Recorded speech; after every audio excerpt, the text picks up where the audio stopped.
Welcome to M&A Talk, the #1 podcast on all things related to mergers and acquisitions. Brought to you by Morgan & Westfield. What is the relationship here between due diligence and integration? Again, I think it boils down to the pre-close planning side and really testing out assumptions. In other words, I prefer doing operational visits and testing out all the assumptions.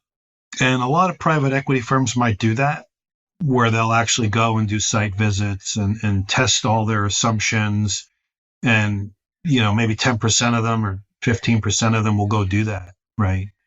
And a lot of the smarter executives that have been with a portfolio company a while and they've done multiple acquisitions, they learn the hard way what needs to be done. So by the time they get to the next acquisition, they're looking at all this stuff during due diligence and pre-close planning.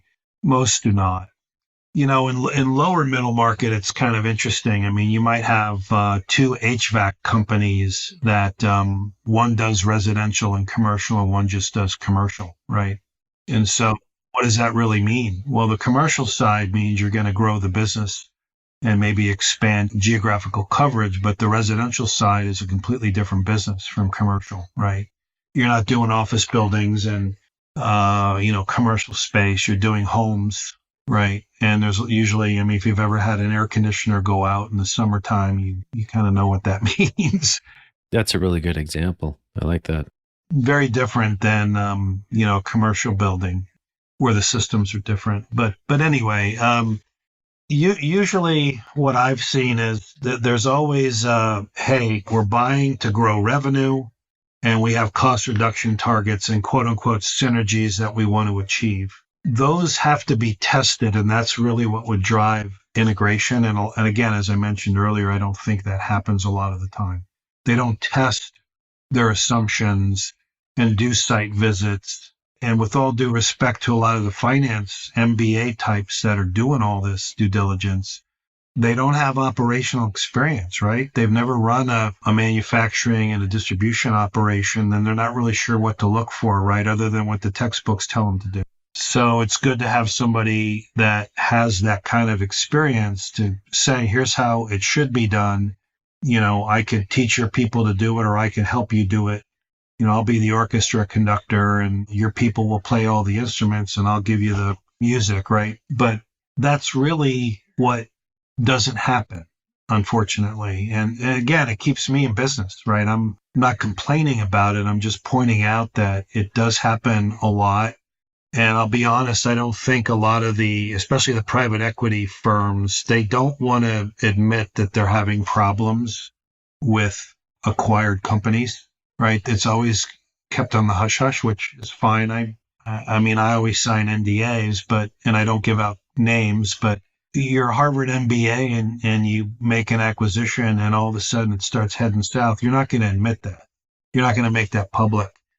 Well, integration is certainly challenging, and it's definitely an underlooked aspect of M&A. Let's take a quick break, and then when we come back, Tony, we'll talk about your experience in your last role there at the hospital and integration and kind of what you learned from that. So let's take a quick break, and then we'll be right back. At Morgan & Westfield, our only specialty is selling businesses. The Morgan & Westfield team will help you prepare an offering memorandum, confidentially market your business for sale, screen buyers, negotiate an offer, manage the due diligence process, and close the transaction. And all this without a long-term contract. Visit morganandwestfield.com. Welcome back to M&A Talk with Tony Benedict. And if you're enjoying the show, don't forget to subscribe and leave a review. And if you'd like to have your question featured on the show, you can send an email to podcast@morganandwestfield.com. So Tony, tell us a little bit about your experience there at the hospital and some of the integration challenges that you went through and some of the decisions that you had to make. Sure. And what I'll do is I'll try to compare and contrast the for-profit hospital side with the not-for-profit hospital side because the cultures are very different. On the for-profit side, it's about quarterly earnings, right? Even if you're a private company, you have that private equity company breathing down your back, right? They want to see EBITDA, quarterly numbers, et cetera.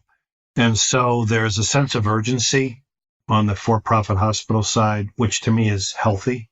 On the not-for-profit side, sometimes the mindset is a little too relaxed in the sense that some executives think not-for-profit means it's an operational goal, right? Don't make any money.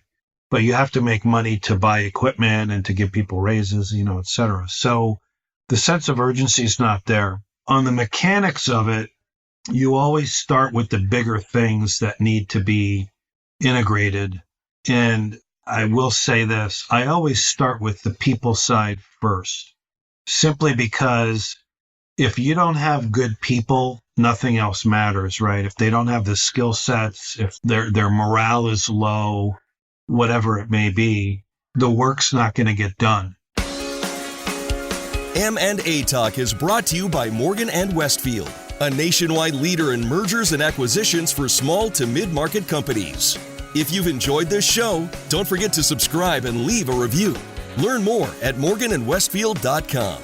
While we take reasonable care to select recognized experts for our podcast, please note that each podcast presents the independent opinions of such experts only, and not of Morgan & Westfield. We make no warranty, guarantee, or representation as to the accuracy or sufficiency of the information provided. Any reliance on the podcast information is at your own risk. The podcast is for general information only and cannot be considered legal or professional advice.